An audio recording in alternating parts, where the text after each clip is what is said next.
8:25, 20 grados de temperatura. Nos acompaña el candidato a presidente de la República, Santiago Peña, a quien le agradecemos que haya hecho un espacio entre tantas entrevistas en esta ruta de la última semana. ¿Cómo te va, Santi? Buen día. Hola, Gustavo. Gracias ¿Cómo por estás? venir. Muchas gracias. Un saludo grande acá a todos los compañeros en el estudio, a toda la audiencia de Radio La Unión. Muy contento realmente de llegar a este punto, muy agradecido con Dios, con tanta gente que ha hecho esto posible y mirando con optimismo. Faltan todavía 4 días. 4 días. Pero realmente con mucha gratitud, Gustavo. Si hay algo que hoy me inunda a mí es la gratitud. O sea que ha sido 1 año y medio de campaña. Mucho tiempo. Muchísimo, ¿verdad? Sí. Y en este año y medio yo te puedo decir que solamente tengo lindos recuerdos. O sea, tengo una capacidad de poder no cargar con lo malo, ¿verdad? Porque de eso se trata. La vida está hecha de experiencias buenas y malas y depende de cada uno con qué nos quedamos, ¿verdad? Y solamente tengo lindos recuerdos de este año y medio. Es más, te voy a decir honesto, tengo sentimientos encontrados, ¿verdad? Porque faltando 4 días, por un lado, el saber que se cierra un capítulo, se va a abrir otro, pero ese capítulo que se cierra, como te digo, ha dejado lindas experiencias, recorrer el país, hablar con tanta gente. Claro, pues se pasa del disfrute de la campaña al compromiso sobre el hombro. Así mismo, ¿verdad? Porque el 30 de abril es el día donde los candidatos asumimos deudas. Nosotros primero asumimos compromisos para poder ganar la confianza, y el domingo 30 esas esperanzas se transforman en deudas para nosotros y voy a tener 5 años para pagar esa deuda. Voy a estar altamente endeudado a partir del 15 de agosto para poder cumplir con todo lo que quiero para el Paraguay y tengo la firme convicción que así lo voy a hacer. ¿Cómo está el espíritu para el domingo? Te noto tranquilo, sí, cansado por todo el trajín de lo que implican los viajes, no dormir bien, pero ¿cómo llega Santi Peña en esta última recta? Vos sabés que cuando el cuerpo físico, yo me preparé física y mentalmente, ¿verdad? Este es un desgaste tremendo. Hacer campaña a nivel nacional requiere que uno esté físicamente en buenas condiciones, tiene que tener la capacidad de dormir. Hay que encontrar un equilibrio entre poder compartir socialmente, tomarse una cervecita, pero no abusar con eso, porque al día siguiente comienza una nueva jornada y sabes que el no dormir, el abusar con el alcohol, eso baja las defensas, después te enfermas y no puedes hacer campaña. Entonces, excepto una vez que impresionante, creo que habrá sido septiembre del año pasado, que me tuve que internar por una infección durísima. Realmente nunca viví algo así y estuve 4 días internado. A lo largo del año y medio estuve súper bien, hice ejercicio durante toda la campaña, eso me mantuvo muy bien físicamente y mentalmente. Pude también mantenerme muy enfocado y emocionalmente muy sólido gracias a un acompañamiento tremendo de la familia, ¿verdad? Leti y los chicos han sido solamente maravillosos en este proceso, que también es un tema muy importante, mantener el equilibrio emocional. Yo soy muy observador y muy aficionado a la política y vengo siguiendo todos los actos, los del Partido Colorado y los de la Concertación, ¿verdad? Como los 2 proyectos más importantes de esta contienda. Y ayer le vi a tu señora, la señora Leticia, uno termina entusiasmándose. Entusiasmo por la campaña, porque la gente te arropa, el entusiasmo se contagia, compañía.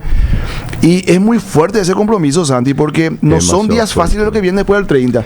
Después del 30 tal vez quede una vacaciones, un 15 días, pues después viene el compromiso que va a ser durísimo. Me llamó en estos días un expresidente latinoamericano. Y me dijo, yo no lo conozco, nunca había hablado con él, me llama y me dice: mira, Santiago, estoy siguiendo con mucha atención el Paraguay, veo con mucho optimismo tu candidatura, creo que vas a ganar, y 2 recomendaciones de un expresidente: dormí bien y disfrutar el periodo entre que ganes y asumas, amigo, claro, va a ser el periodo más feliz de tu vida. El acalado fue, el acalado. Del otro lado de la cordillera de los Andes. Ya que hablaste de Latinoamérica, ¿cómo va a ser? Porque Santi Peña va a ganar la presidencia el domingo y se va a encontrar con una región ya yendo hacia el lado del progresismo. ¿Cómo va a ser tu relación con el Brasil de Lula? Bueno, en Argentina puede cambiar la cosa, pero hoy tenemos una región que ideológicamente no sé si te es tan favorable. Vos sabés que, mira, miro con mucho optimismo lo que va a ser el rol de Paraguay, y yo como cabeza del Poder Ejecutivo liderando ese rol los próximos años en una región que está muy turbulenta. Esa yo creo que es más la característica, más que una cuestión ideológica, hay mucha turbulencia política y económica en la región, y eso creo que para Paraguay puede ser una gran oportunidad para darle visibilidad. En el caso de Brasil, y para responder tu pregunta, yo no creo que Paraguay ni ningún país tenga que ideologizar sus relaciones internacionales. Uno tiene que ser respetuoso. Si finalmente hay un presidente que tiene un pensamiento ideológico más tirado a la izquierda, nosotros tenemos que ser respetuosos, inclusive al punto de decir que a mí me parece que nosotros deberíamos reconocer al gobierno de Nicolás Maduro. O sea que Paraguay hoy no reconoce, después de ese ayer intento con Juan Guaidó, ayer ¿verdad? Petro le echó a Guaidó de Colombia. Va a normalizar las relaciones con Venezuela.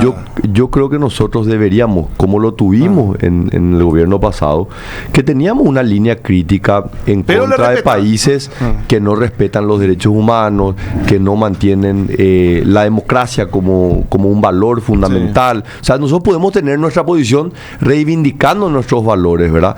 Pero eso no quiere decir que nosotros lleguemos al punto de no reconocer a otro país, ¿verdad? Claro. Entonces, yo creo que esa va a ser mi posición, de mucho respeto, pero tratar de hermanar a los países de América Latina. Y acá hay una cuestión económica, de fondo, económica y social. Los países de una región que están más integrados económicamente tienden a tener un mejor comportamiento económico. Y si comparamos la región de América Latina con la región de Asia, ¿verdad?, y del sudeste asiático, vemos que ellos tienen mayores niveles de bienestar económico porque están más integrados económicamente. Entonces, Paraguay, estando más integrado con Brasil, Argentina, Colombia, Perú, Chile, siempre va a estar mejor que siendo un país aislado. Entonces, esa integración económica depende fundamentalmente de tener buenos lazos políticos. La forma en que hoy nos relacionamos con Estados Unidos, ¿vos cambiarías algo? No, yo no creo que nosotros tenemos que entrar a antagonizar ni con Estados Unidos ni con nadie, ¿verdad? Yo creo que lo que ha ocurrido es que el accionar de Estados Unidos ha dado pie para mucha especulación, y a nosotros y al ser humano le encantan las teorías conspiraticias, ¿verdad? Pero yo creo que hay mucho de fascinación de esto, ¿verdad? O sea, los grandes mitos de la humanidad, ¿verdad? O sea, ¿será que llegó o no llegó el hombre a la luna? O sea, seguimos... Claro, hay gente que sigue cuestionando si llegamos a la luna o las razones reales del asesinato del presidente Kennedy. O sea, yo creo que lo que está ocurriendo ahora da pie, eso sí, da pie, no es claro realmente cuál es la intencionalidad final del gobierno americano. Entonces, algunos pueden decir, no, ellos quieren la alternancia, no, ellos quieren que Paraguay siga con Taiwán, pero por otro lado podrían decir que le apoyan a un candidato que está a favor de romper relaciones con Taiwán. O sea que el tema de Taiwán es probablemente el punto más álgido. Claro, porque ahí, si vos sabés que la le da de cara a los invitados, impresionante. Gracias por salvar mi pulmón. No, lo que iba a decir nomás, claramente, o sea, hay un proyecto que dice vamos a romper con Taiwán y vamos a mirar a China comunista. Y el otro proyecto es mantener relaciones con Taiwán, que a mí me parece fundamental, ¿verdad? O sea que yo comencé yo cambié de posición en eso hace unos 5 o 6 años. Yo decía, ¿por qué? Porque una vez vino un chinito y yo le hice una entrevista, ¿verdad? Y me dice, una inversión china puede duplicar el Producto Interno Bruto paraguayo. Entonces yo me quedé con eso. Le escribí a Gustavo Leite. Era ministro de Industria y me dice Gustavo Leite, todo cuento chino. Entonces yo empiezo a indagar y es todo bola, ¿verdad? Y Taiwán sí tiene, o sea, es como cambiar algo concreto por una posibilidad. Y eso pero vos sabés que te voy a contar algo. Hay realmente razones factuales, no emocionales, mucho más sólidas que eso. Para Taiwán sí, China no. Claro. Y la balanza comercial, por ejemplo.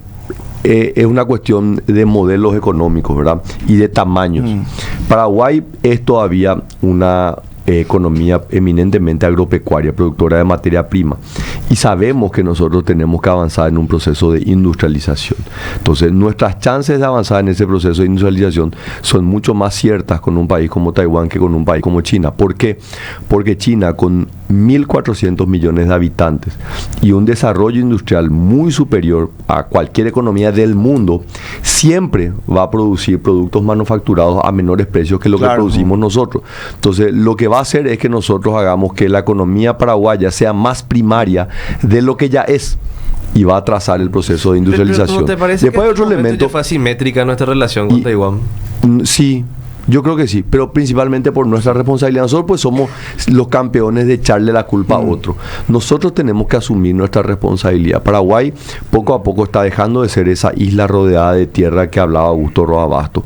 Nosotros tenemos que ser un jugador importante a nivel mundial. Nosotros somos un gran productor de alimentos y el alimento es uno de los elementos estratégicos, ni que decir el agua del próximo siglo. Entonces nosotros tenemos que posicionarnos en ese juego comercial y económico. Y eso también se aplica en el caso de China. Yo conozco la influencia de China en África, o sea que yo trabajé muchos años para el Fondo Monetario en África, yo veía la influencia. Yo vi la experiencia de países como Ecuador, Costa Rica, Panamá, donde factualmente vos evalúas qué significó el haber dejado la relación con Taiwán y ido a China continental, y lo que pasó es que la balanza comercial se volvió más desigual. Totalmente. O sea, China aumentó sus exportaciones y ellos casi no aumentaron. Entonces, encontrás las anécdotas. Ecuador es uno de los mayores productores de camarones del mundo. Sí. Está en una ubicación geográfica privilegiada, el Ecuador, ¿verdad? Entonces, eso le permite tener una alta productividad en camarones y en banana. Uno de los mayores productores de banana. ¿A dónde exporta? A China. Cuando va las embarcaciones y está en el medio del océano, llama al comprador y dice, ¿sabes que tu banana tiene una manchita? Te voy a devolver. Y no, ¿cómo me va a devolver? Claro. ¿Dónde coloco esto? Le digo, o sea que entonces me casi bueno, pues sabes que te voy a pagar entonces 10 centavos por cada dólar. Y así hacen. Bueno, a ver, yo te quiero preguntar el tema. Si bien Efraín lo abordó de manera populista y es la segunda vez que hace, hoy me estaba riendo nomás porque cómo se nota la inflación. La campaña anterior me prometía 5.000, ahora ya subió a 15.000, ¿verdad? Pero más allá del populismo desesperado, eso, yo creo que el tema de la electricidad es un tema sensible y le interesa a la gente. Si vos sos presidente, ¿cómo vas a encarar puntualmente el tema del costo de la energía? Nosotros, a ver, la red de protección social. ¿Qué es la red de protección social que tiene un Estado? La red de protección social es cómo yo, a través de la política pública, subsidios, yo le ayudo a aquellos que están en sectores más vulnerables. Todos los paraguayos queremos que el Estado nos ayude. El que camina quiere correr, quiere que el Estado le ayude para correr, y el que ya está corriendo quiere volar y quiere que el Estado le ayude. Pero el Estado tiene un rol indelegable, que es ayudar a aquel que está en el piso, que no se puede parar. Para eso tiene el programa Tecoporá, para familias en situación de pobreza extrema. Para eso tiene el programa de pensión para adultos mayores en situación de pobreza. Para eso paga el subsidio al transporte público, para el usuario, no es para el empresario. Y si hay casos de corrupción o como lo que ocurrió, la validación, eso, hay mecanismos tecnológicos que impiden que eso ocurra. Pero el subsidio es una herramienta válida. Y todo esto que yo te estoy diciendo, el subsidio al transporte público, el subsidio a los adultos mayores y el Tecoporá, tienen sellos del Partido Colorado. Fueron en gobiernos colorados, únicamente con gobiernos colorados.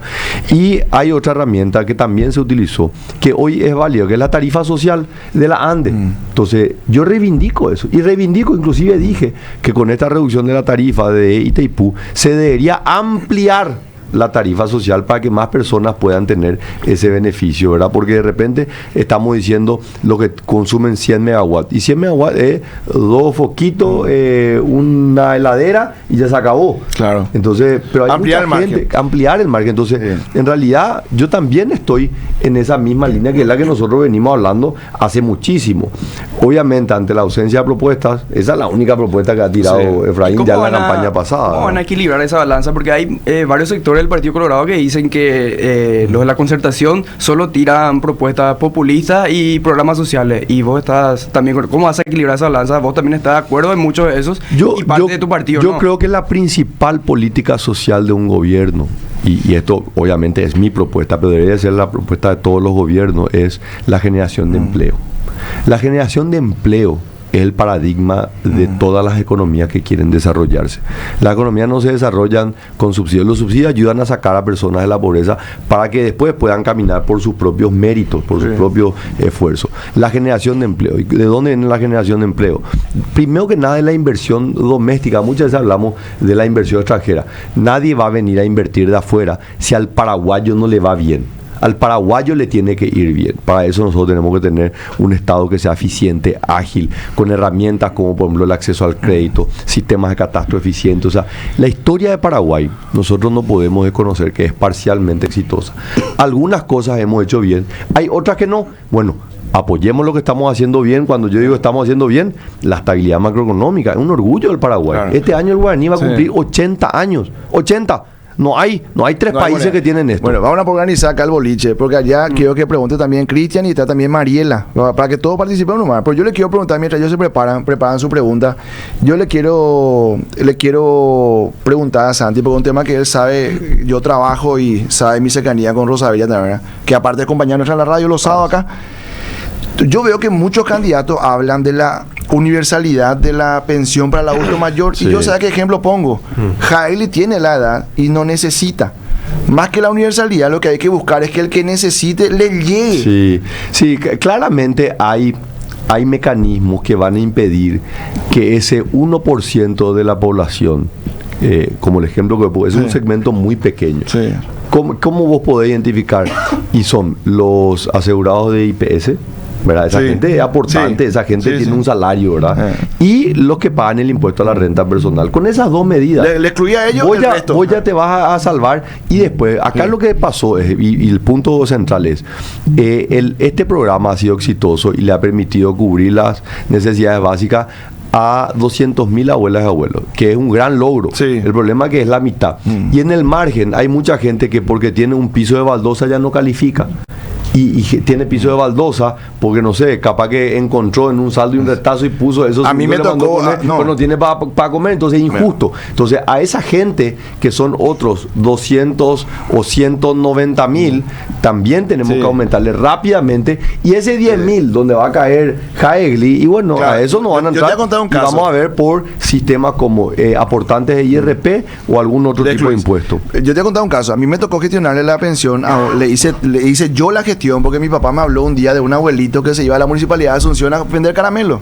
Cuando se va la gente de Hacienda, le rechazan porque ¿Por qué? la hermana le prestaba una piecita y pasan frente a la casa de la hermana. No mala suerte que cayó justo así mismo. Pero Mariela, no, pero era una pieza que prestaba. Gustavo, miles de injusticias. Y eso, anda a explicarle a una persona de 68, 70 años. O sea, es injusto, es discriminatorio. Realmente ahí es donde tenemos que avanzar. Y si pudimos, y yo lo digo porque yo fui ministro de Hacienda, que llegué hasta los 200.000, te aseguro que voy a hacer para que lleguen a los otros 200.000. 400.000. Mariela. Sala de prensa. Bueno, Santi, es con relación más que nada a Mario Abdo Benítez. ¿Cuánto ha afectado al partido que el presidente de turno del gobierno, del partido propiamente, hoy no esté acompañando fuertemente tu candidatura? Si bien dice que apoya la lista 1, hemos visto a un Mario Abdo Benítez muy distanciado. Anoche, por ejemplo, no estuvo tampoco en el acto, sí estuvo Cartes, pero ¿cómo ha afectado eso? ¿Cuál es tu análisis respecto a este distanciamiento? Vos sabés que, a ver, Mariela, yo creo que se ha hecho toda una historia atrás de esto, ¿verdad? Y había una expectativa y como no se cumple esa expectativa, decimos algo ocurrió. Pero en realidad Mario Abdo, él fue candidato hasta el 18 de diciembre. El 18 de diciembre él dejó de ser candidato.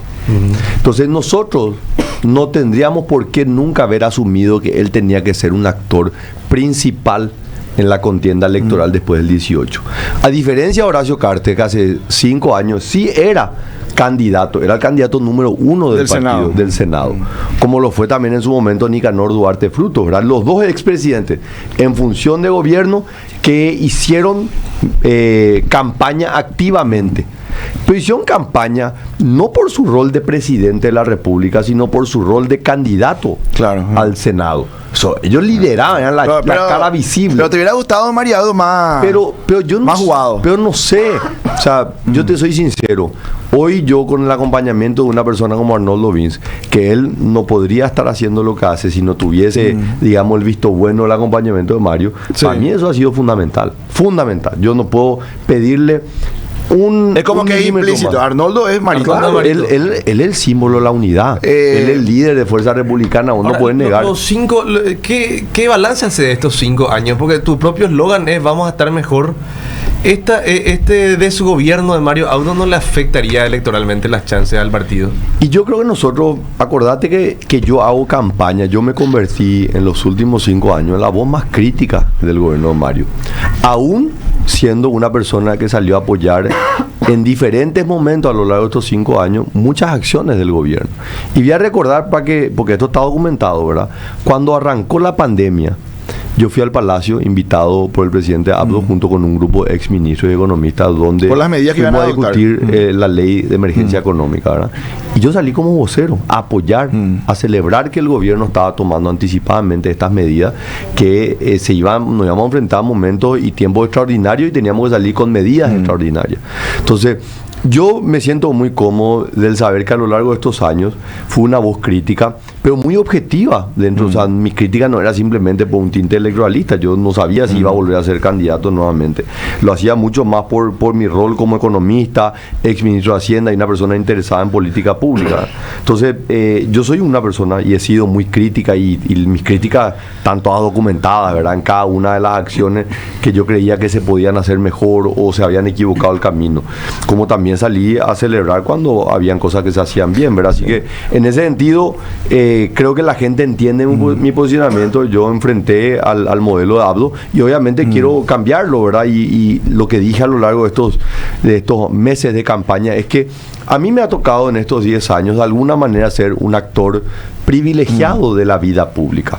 Los 5 años, Horacio, en un cargo dentro de la administración pública, en el manejo económico, Banco Central, Ministerio de Hacienda, y estos últimos 5 años del ámbito privado y activando políticamente por fuera del gobierno. Entonces, hoy yo te puedo decir que hay enormes enseñanzas, errores, fracasos, pero también aciertos en estos 10 años, donde yo quiero capitalizar todo eso, en los aciertos, avanzar y en los errores rectificar. Cristian y Francesco, porque tiene que irse, Santi tiene otra entrevista, ¿eh? Nosotros estábamos hablando, Santiago, en la mesa justamente de que Mario Abdo Benítez se va sin despeinarse prácticamente. Los equipos políticos, los representantes políticos no hicieron lo que deberían hacer realmente como una fuerza política de criticarle. Lo que hoy se presentan también del otro lado, tu contrincante. ¿Cómo Santiago Peña va a trabajar con la impunidad que hoy tan latente se va a quedar y Mario Abdo Benítez se va sin despeinarse, como dijimos?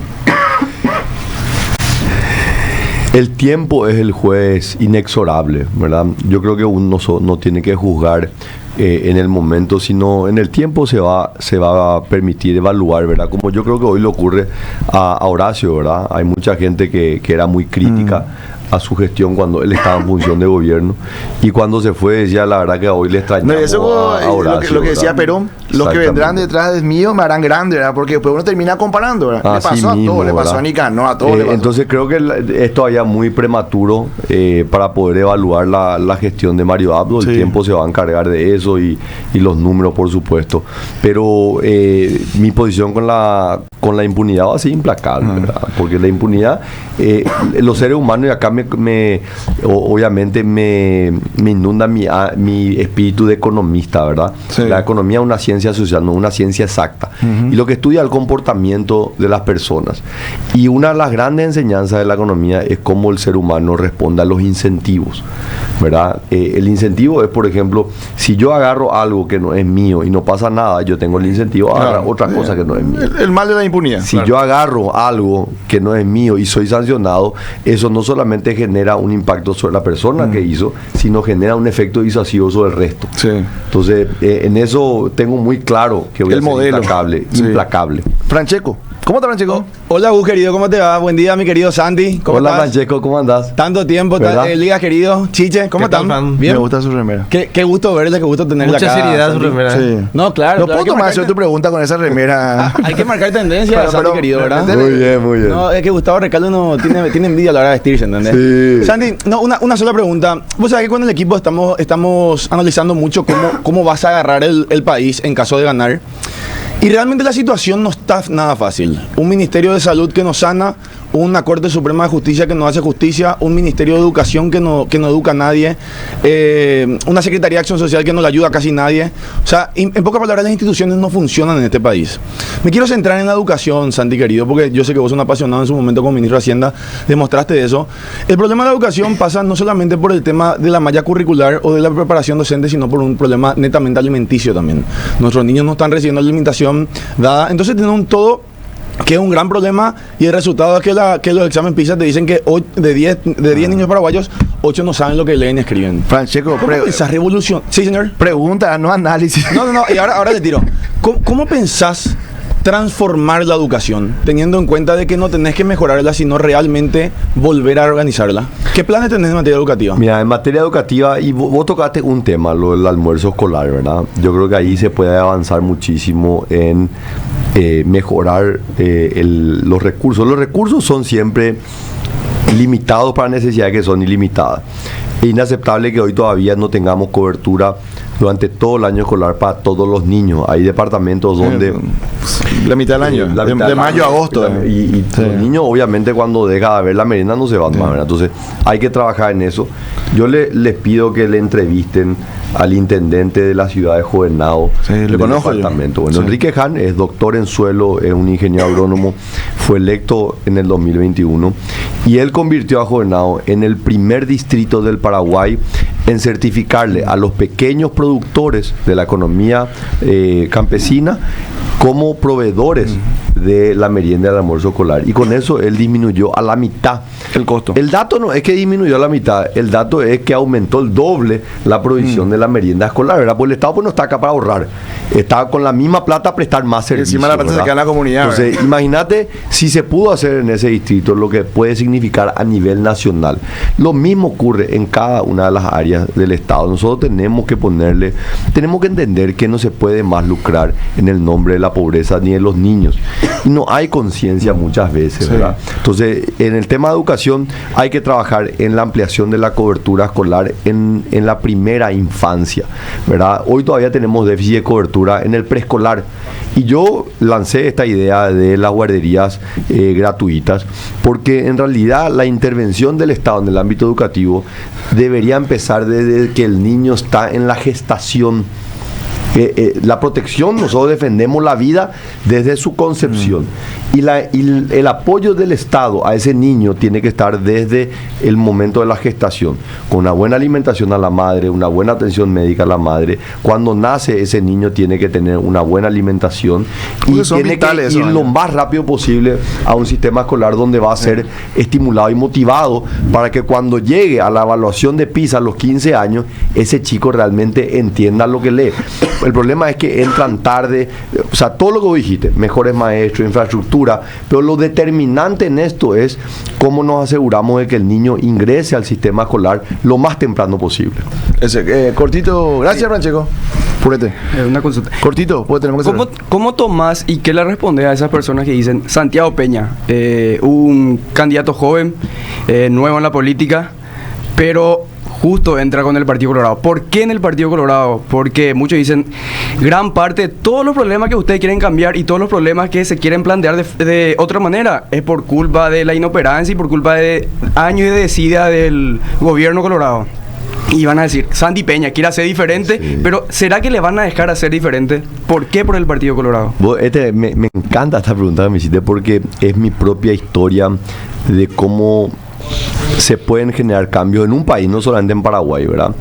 Cuando estaba en el colegio, y bueno, yo enfrenté a la paternidad muy joven, tenía que madurar muy rápido y busqué una carrera que me permita resolver problemas económicos. Y yo que quería resolver mi problema económico. Entonces, sí. Entonces me fui a estudiar economía y me apasionó la economía. Yo creía que la academia resolvía todos los problemas. Además, cuando terminé la facultad, me fui a hacer una maestría, volví, era docente. Realmente me motivaba mucho la docencia.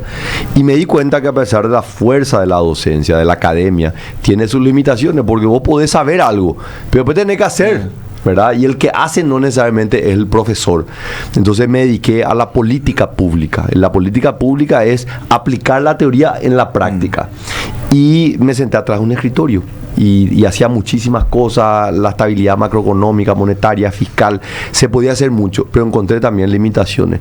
Y estuve mucho tiempo afiliado al Partido Liberal, por una cuestión de una amistad, de una persona muy cercana a mí que me dijo, che, afiliate para los 18 años, a votarle a papá. Pero nunca despertó en mí, nunca, jamás. ¿Puedes contar quién es? Sí, Agustín Sayer, estaba a punto de ser... Agustín Sayer. No, claro, yo le aprecio mucho. Agustín, imagínate, yo soy padrino. Un señor de la política, Yo soy padrino de la confirmación de Agustín Sayer. O sea, imagínate la relación de cercanía que le adoro a Agustín, por más que políticamente después de mi desafiliación al Partido Liberal y después al Partido Colorado. Si él es diputado quedó. o presidente se llevarían bien. Sí. Por supuesto, por ¿Y Tito puede ser supuesto. senador también? Pero, o sea, nosotros crecimos juntos cuando no existía el tema de la política. Sí. O sea, yo le conozco a él de los 12 años, ¿verdad? Bueno, lo que sí que nunca despertó en mí, ¿verdad?